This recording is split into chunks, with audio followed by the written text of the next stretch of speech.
Hi, this is Matt. Just before we start the show, I want to tell you about a free white paper that I've just published on AI and talent acquisition. We all know that AI is going to dramatically change recruiting, but what will that really look like? For example, imagine a future where AI can predict your company's future talent needs, build dynamic external and internal talent pools, craft personalized candidate experiences, and intelligently automate recruitment marketing. The new white paper, 10 Ways AI Will Transform Talent Acquisition, doesn't claim to have all the answers, but it does explore the most likely scenarios on how AI will impact recruiting. So, get a head start on planning and influencing the future of your talent acquisition strategy. You can download your copy of the white paper at mattalder.me/transform. That's mattalder.me/transform. There's been more of scientific discovery, more of technical advancement and material progress in your lifetime and mine than in all the ages of history.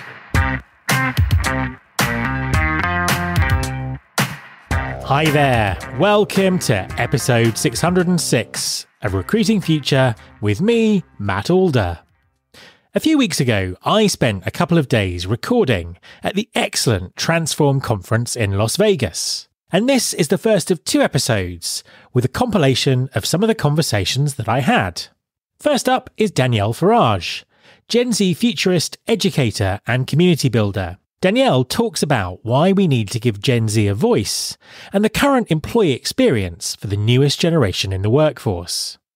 My second conversation is with recruiter and creator Joel Lalji. Joel talks about his journey to reaching an incredible 600,000 followers across various social media platforms. He shares his insights on how recruiters and employers should use a combination of short-form video and face-to-face experiences to build an influential brand. Hi, I'm Danielle Farage. I am a Gen Z consultant and public speaker.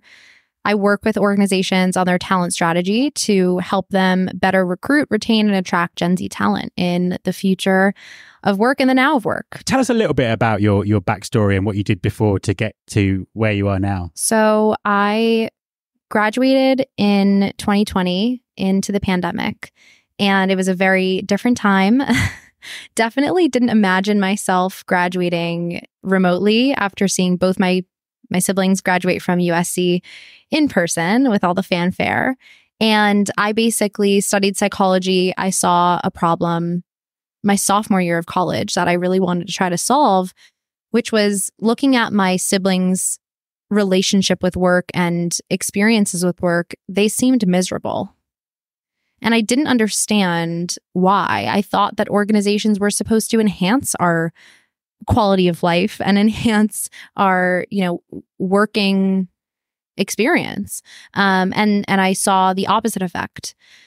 And so I wanted to really dig into why. And I felt like one of the biggest problems was that there was a disconnect between the C-suite or the decision level people and more of the younger talent that was coming into the workforce. I just saw this huge divide in terms of how we're thinking about the world, how we're coming into the workforce. And so I then ended up in the world of HR tech after going through a very toxic work experience, graduating during the pandemic, and really realizing that I was the only person that was going to help me get to where I wanted to be. And I basically worked at this company called Wade & Wendy, and I basically joined a team of 18 and was the marketing team of 1. I did partnerships. I worked on our recruitment automation community. I worked on our podcast, and I was literally on calls with like the head of talent acquisition at PepsiCo and like these crazy companies that as a 22-year-old, I could never imagine myself even talking to. Fast forward, they got acquired. It wasn't a good fit for me to stay. And I ended up in the world of hybrid work and more on like the workplace side, helping organizations better position themselves to attract employees to their organizations, but also back to an office or in a hybrid environment. And I did a lot of community building, did a lot of product work. But at the same time of this entire career happening, I was also sharing my perspective on the future of work because I saw that it was so badly needed, right? We're having these conversations about reimagining work, quote unquote, and we're not including the younger generation of workers that are not only coming into the workforce at a rapid rate, but they're also here. We're not talking about just the future. We're talking about the now. Absolutely. And tell us a bit about your experience at the conference today, because I think that kind of illustrates that point quite well. So I ended up here actually on my own right. I reached out to Transform a few weeks before the conference, maybe a month and a half before. And I just noticed that a lot of these conferences, not just in the HR world, but a lot of conferences just don't include younger voices because they're not in the C-suite, or maybe they don't think that we have something meaningful to contribute. And I reached out and I was like, hey, I think you need more Gen Zs on your panels and in your content. And they told me it was too late for me to speak. And so I said, okay, I'll take the free ticket. And I booked a flight and I sharing a room with my friend, Sally Wolf, and made it work. But I thought that it was really important for me to be here because I knew that there weren't going to be a lot of Gen Zers. And if we're going to continue to have these conversations about the future of work, again, we need to include younger voices. And so yesterday was the day one of the conference, and I went to, of course, the Gen Z at Work panel. That was a panel I had my eye on because there were no Gen Zers on the panel. And I immediately, when I entered the room, felt like I wanted representation there. And throughout the entire conversation, I was just like, yeah, I'm hearing a lot of they, them, but I'm not hearing a lot of we, us, I. And that was because no one on that panel was under the age of 35. And so I just found it a little bit antithetical to exactly not only what Gen Z believes in and what we want from work, but also to the points that they were making themselves of, oh, yeah, we need to include them in the conversation, while literally doing the opposite. And so what I ended up doing was I asked if I could ask a question at the Q&A portion, and they ended the panel without a Q&A. And I stayed in the room. There was like a discussion kind of roundtable thing. And at the end of that, they were like, oh, are there any takeaways? And I stood up, I took the mic, and I was like, hey, not so much as takeaways as much as I think there's a learning moment here.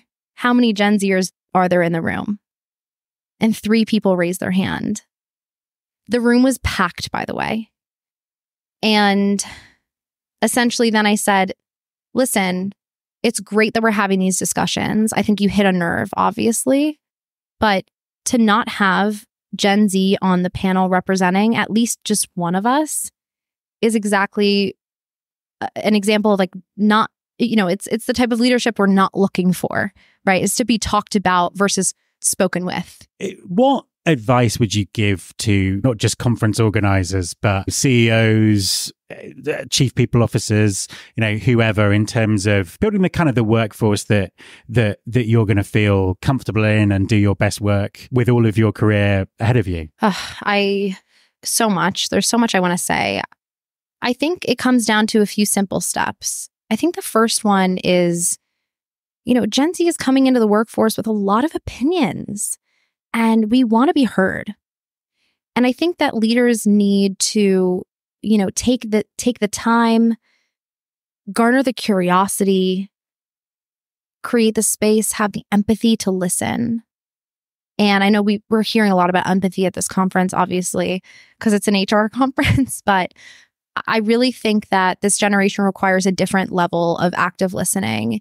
And we're very good at calling out the BS. We're very good at sniffing out if someone's being fake. We do it, with marketing. We've been fed ads our entire lives. We can tell when something is an ad right away. We can also tell when someone is fronting and not being totally authentic. And authentic leadership, transparent leadership, those are all things that we're looking for in the now of work that we're not necessarily getting. And I think the second step is really to not just listen actively, but ask better questions And thirdly, to listen to what we're saying, obviously, and act on it. Don't just kind of, ask for our feedback and then not do anything with that feedback, or even worse, do something that's totally against the feedback. You graduated during the pandemic, and I presume that your first jobs were all remote. Remote only, not in an office and all that kind of thing. One of the arguments, and I've heard it several times today already, about dragging people back into an office is to help people who are entering the workforce somehow assimilate a huge amount of knowledge by sitting and watching people, or I'm not quite sure how it works. What's your view on that? What do you think because we're in a different time now, and I think that companies need to realize that. How do you think that sort of that training, that skilling can work in the environment that we actually live in, not what it was 5 years ago? There's so much on this, because I literally, going from the HR world and really talent acquisition to then the workplace world, it doesn't sound that different, but workplace is much more about people operations and like making sure people have a good experience, and real estate and the place that they're doing it in. And real estate could also mean, you don't have an office and the real estate becomes wherever you convene. And that real estate could be online. It could be once a year, in some random part of the world. I think a lot of companies are addressing this in very different ways and unique ways. I think when it comes to Gen Z, and I think some millennials as well, we're definitely looking for that leadership. We're looking for guidance in a way that is a little bit different from prior generations. I think there's a lot of choice paralysis of there are so many different things I could do. I want to do it all, right? And we do need that guidance and support to kind of help us make better decisions about work, help us navigate, the fact that we're going to have 7 to 9 different careers in our lifetimes. And we don't really know how to do that. No one's really having those conversations with us. But I think to the point of, does it have to be in the office, or does it not have to be in the office? I think that it's really about intentionality. Like, if you're going to have people come to the office, once a week, what is the experience that you're giving them to make them want to come back? Just like you would with your customers, right? You want to retain customers. What is the experience? Are you elevating the experience? You're constantly improving upon what, the value that you're providing. And are you adapting to the changing needs of that consumer? And I think that the workplace world is thinking a lot more from that perspective of taking, a lot of people who have been in hospitality are now going into workplace and that kind of thing. And it's been really interesting because it makes a lot of sense. It's like you're used to catering to the consumer who's coming into your hotel, giving them a high touch, high level experience, white glove service, And I think the same is true for where the real estate industry is heading, but also as it relates to experiences for individuals within the office setting or even remotely. As a final question, almost every panel and presentation I've seen, someone's made a joke, including me, about it being compulsory to talk about AI. So we have to talk about AI. But let's do it in this context. So with it looks like that we're in for 5 to 10 years of kind of exponential growth in the sophistication of technology. What do you think the future of work looks like in that context? So if we were having this conversation in 5 years' time, presuming there's still conferences in 5 years' time and they're not Apple Vision Pro conferences or something, what would we be talking about? What would things look like? So I just came from another panel about Gen Z, but it was more about investing in the next generation of talent. And one of the things that stood out was they were talking a lot about like mutual mentorship and the fact that, high school students and college students and people coming into the workforce are experimenting more with AI. And they're like, we're leaning into it. And I would agree. I've worked in, several startups. I'm not afraid to pick up a new piece of technology. And I think that because of that, there's an opportunity there to tap into the learning, tap into the growth, tap into the opportunity to connect people based on what they're looking to learn, what they're looking to leave behind, right? Because we have all these boomers that are going to be hopefully gone. They're so annoying. Won't they ever retire? I'm Gen X, by the way, so I'm just we're just hanging around watching the whole thing. But thirdly, how can you take what we're both learning from each other and then leverage it to grow within the organization? Whether you're a C-suite executive, who needs to learn more about AI, or you're a young professional who doesn't necessarily know what their career path looks like. So that's a concept that, is really baked into what I call friendtorship, which is a concept that I've coined to really describe this mutually beneficial, authentic, and vulnerable relationship between two people that is not hierarchical in nature. There's actually no power dynamic, and it's totally based on this learning, leaving, and leveraging model that I've so carefully designed. Danielle, thank you very much for talking to me. Yeah, thank you for having me. This is a blast. A quick message from our sponsor, Winolo. Hi everyone, I want to tell you about Winolo. That's Winolo. Winolo stands for Work Now Locally. Winolo enables businesses to find quality workers for on-demand, seasonal, short-term and long-term work. Ditch the bulky paperwork and interview process and use Winolo to find quality workers fast and get work done even faster. With flexible workers and no platform fees, you can save on operating costs, meet demand, and maximize earnings with ease. Winolo is available in over 100 markets, including Chicago, Dallas, Atlanta, New York, and Seattle. Get workers who are ready to work and spend less time finding them with Winolo. Go to www.winolo.com/pod. That's www.wonolo.com/pod and take the stress out of finding workers. The Jim Stroud podcast explores the discoveries and trends forming the future of our lives. Brain-to-brain communication, robot bosses, microchip implants for workers, and artificial intelligence replacing human workers are all happening now. If you want to know what's happening next, subscribe now to the Jim Stroud podcast. So, hi, Joel. Welcome to the podcast. Great to be here, Matt. Great to meet you. Great to be here in person as well. Absolutely brilliant to meet you face to face. We've kind of spoken via Zoom before, and obviously, you are forever in my TikTok feed until it gets banned next week. Apparently, yeah. Well, absolutely. Yeah. But then there's always Instagram. There's always the other stuff. For people who may not, for the few people that may not have come across your content, just introduce yourself and tell us a bit about what you do. Yeah. So I've been in the recruitment space for about a decade, mainly on the agency side. And I started creating content about 5 years ago, mainly on LinkedIn, and spent about 3 years consistently posting on that platform, growing a following.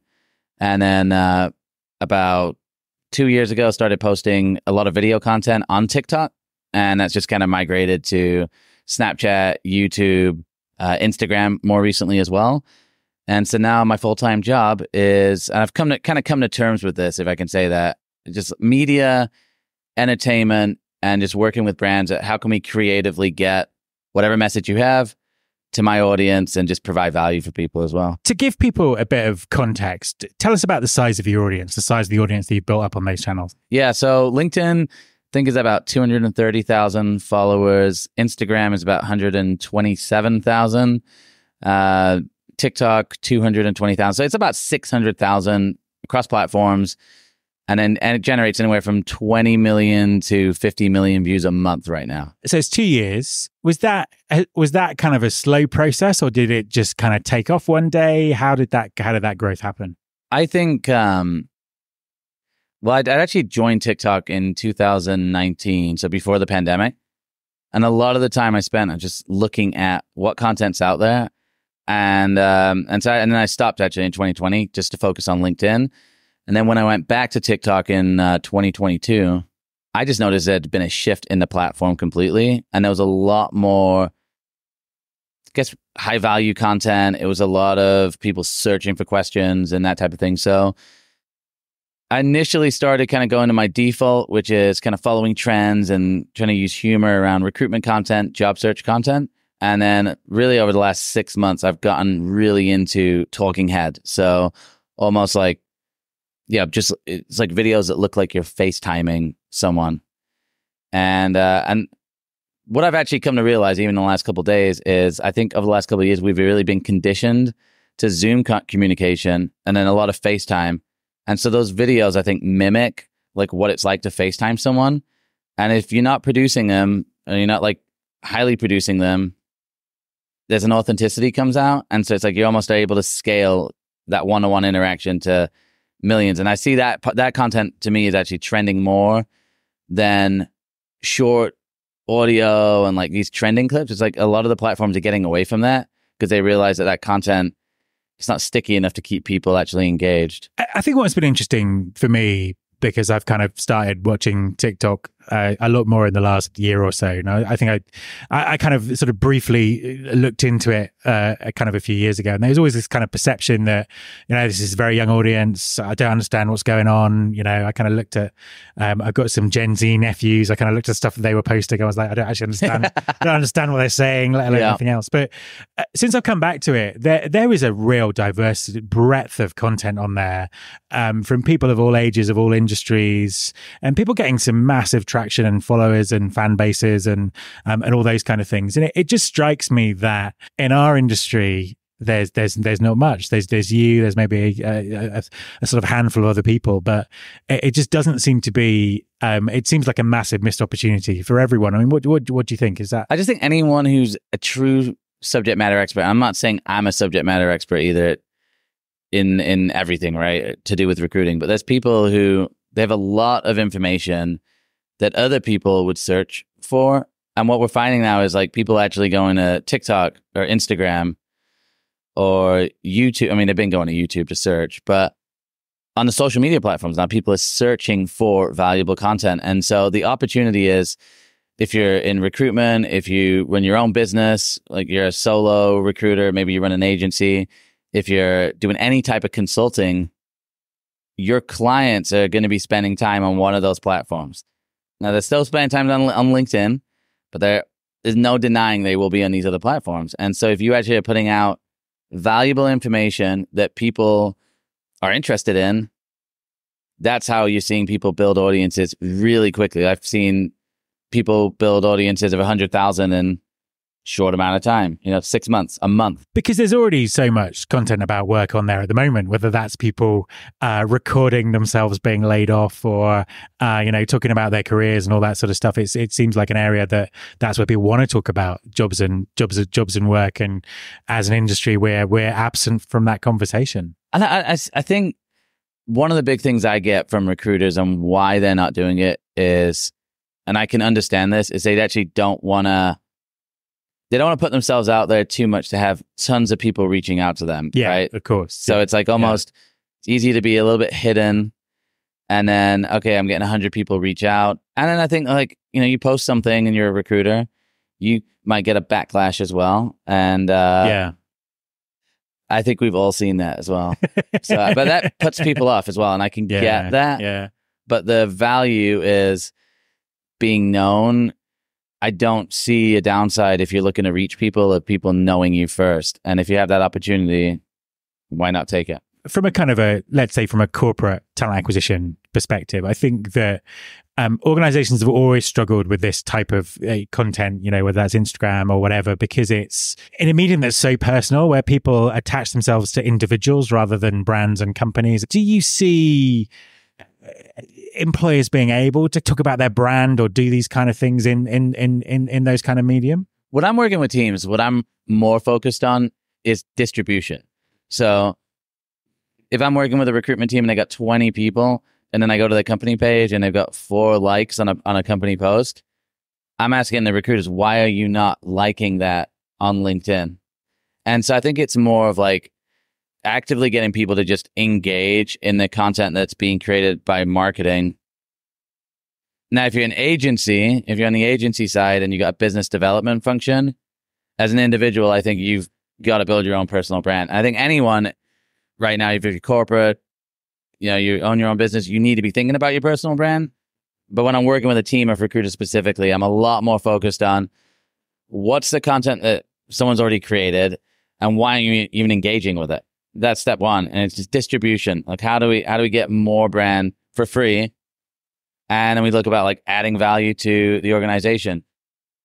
The jobs aren't, if there's no jobs, then there's no value. We all get laid off.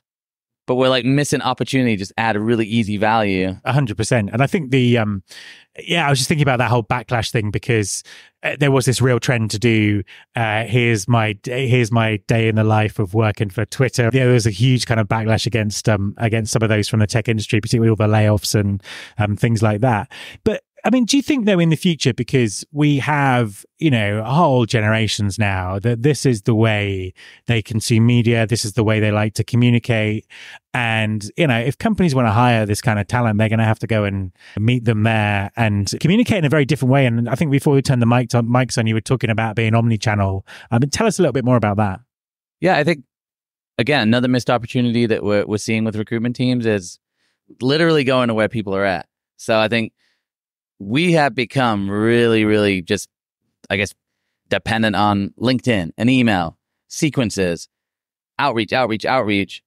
And I think it's missed opportunity and obviously where are they spending time digitally? So on social media, but then what about in real life? We were just talking about this, like why you have an engineering conference, why aren't some of the recruiting team going there just to meet people, build relationships? And so what I actually look at is I look at the tech sales model and like what tech sales people are doing because I see them all the time on LinkedIn. And now if you're in tech sales, it's like you've got to be able to build your brand online. You got to be able to you leverage LinkedIn, social media to build awareness. You've got to know how to have good outbound strategy. And then you've got to meet people and build those relationships. So my whole thing now is how do you create a really good experience when you meet someone? And then you're nurturing it with the content. So every time someone sees your content, they're like, oh, I know that person. And you're just staying top of mind with them. It's a relationship. And you can hack some things. I think you can hack a lot of numbers on social media, but you can't hack those relationships. And with recruiting, so much of it is a relationship and just building those relationships. I think there's a lot there about relationships and trust. And I think that is one of the really interesting things about the content platforms that we have now, because there are people out there who have these loyal armies of fans and stuff like that, and you see that translate face to face as well. So from a podcasting perspective, there are podcasts that in the US and the UK, they run live events. Those events sell out in seconds. Yeah, because people want to go and see and be part of that experience and meet the podcast, or at least see them doing their stuff. So it kind of really, I think it dovetails really well into that as well. And even things like, I can't remember his name, but there's that guy on TikTok who's building his watch company who, have you seen this guy? No. He's a British guy. He just turns up in some random place in America. Really? And he's just like, you need to find me. And he doesn't say where he is. That's awesome. And I don't know whether it's staged or not, but basically then people come running up and claim their free watch because they found him. How many followers do he have? Oh, he's got millions. Yeah. And he's just built this whole watch company through doing it.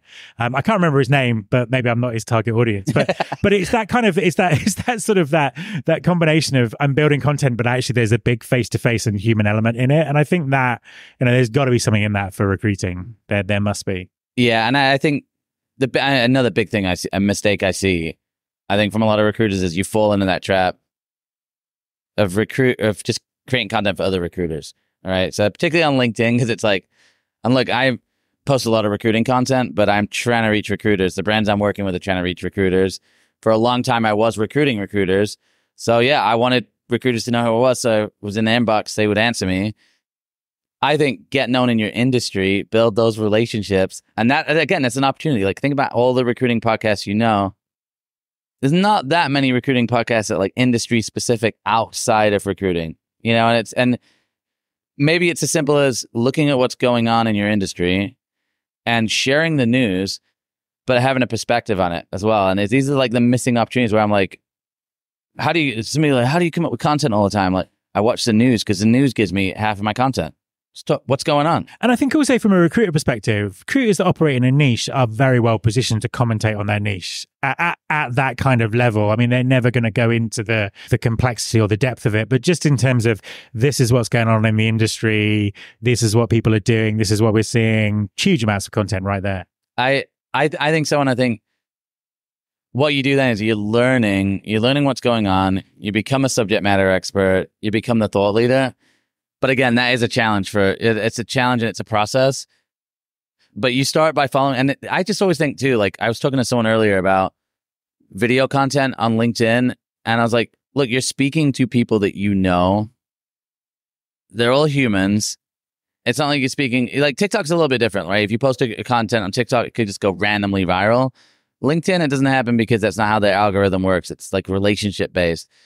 So as you're meeting candidates, you produce that content and they know you and you're aware that's building it's a one-way relationship. And so I think the other argument that comes up is like, it's a time commitment, but I'm also like, it's at this point, to me, if you're not thinking about digital, it's like you don't have your priorities right. Cause it's the future. Yeah, exactly. I mean, as I say, it's the way that people communicate. So you can't kind of bypass that. Final question. Predicting the future is obviously impossible, but we're at a kind of interesting time because literally, I think it was either yesterday or today. I think it was today that US Congress have announced that I suppose the short version of it is that they're trying to shut down TikTok in its current form. So people might look at that and say, well, I don't need to get into all this kind of stuff because it's on the way out. But what do you think the future looks like? How's that going to pan out? What might social media look like in a couple of years' time? What are the trends? Yeah, I think the skills that you learn are what really matters. So like when I look at LinkedIn, yeah, I got good following on there, but I've also learned how to write and I learned how to hook people or convert or, write in a certain way, which then goes into emails. So I'm emailing candidates, I'm emailing prospects. I know how to write. So I think those that are able to master just how to do, it's like a podcasting. Podcasting is an art. It's a skill. You learn how to do it. Video is the same way. You got to practice it. You got to get good. So whether TikTok's here, Instagram, my honest thought is I could see social media kind of going away and it being more just online community or like live streamers or like more kind of like those live events, which I think we're seeing on some of those platforms. But I think you're just learning how to communicate well digitally. It's just like if you're not thinking about that, I think you have a really hard time with business development, candidate recruitment. Because right now, what I'm seeing too is a lot of outbound. Like every tool I have talked to in the last 6 months, it's like we can help you with more personalized emails, more personal. And I remember, I think it was Hung Lee. He said like a year ago, he's like, we're going to have really, really, really good spam. Yeah, exactly. And it's like, exactly. Well, how do you cut through good spam? They got to know you. Yeah, they know you, you're authentic, you're right with your voice. We're having this conversation before we started. And I think it's like, I'm dismayed by the sheer amount of LinkedIn posts that are being posted that are obviously written by AI. They're always the same. They're very long and they have emojis. And the people I know do them and they don't talk like that. I don't. And I think, again, it's like what you got to think about is, I think we got to get away with this idea of like online and offline and start to think about it's just a different way of communicating with humans, and it's like, it's the same people, and it's like, if you met me now and you're like, wow, this guy is way different to anything I've ever seen online, that'd be so weird. You'd be like, doesn't make sense. Yeah, no, exactly. I think that's the thing. It's kind of like if you can use AI to do a lot of things for you, but if you don't do it authentically, then it kind of all falls down, doesn't it? 100%. Fantastic. Joel, thank you so much for talking to me. My thanks to Danielle and Joel. You can follow this podcast on Apple Podcasts, on Spotify, or via your podcasting app of choice. Please also subscribe to our YouTube channel by going to mattalder.tv. You can search all the past episodes at recruitingfuture.com. On that site, you can also subscribe to our monthly newsletter, Recruiting Future Feast, and get the inside track about everything that's coming up on the show. Thanks very much for listening. I'll be back next time, and I hope you'll join me.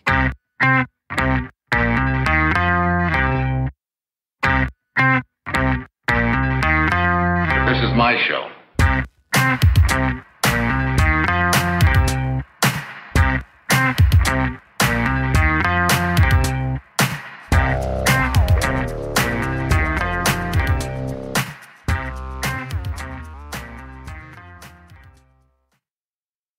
Welcome, change agents, to your go-to place for stories that ignite your spirit, fuel your purpose, and connect us all. We believe in the incredible power of the human spirit, its boundless resilience, and the inspiration it brings to our lives. On the Driving Change podcast, we'll journey together through the extraordinary yet very relatable experiences of some of the most amazing people on earth. Our mission? That through these stories, we might just spark change within you and awaken a newfound motivation to harness your unique gifts to make a real difference in the world. So get ready to be inspired and join us on this incredible adventure. You can find the Driving Change podcast on Apple Podcasts, Spotify, iHeartRadio, or wherever you love listening to your favorite podcasts.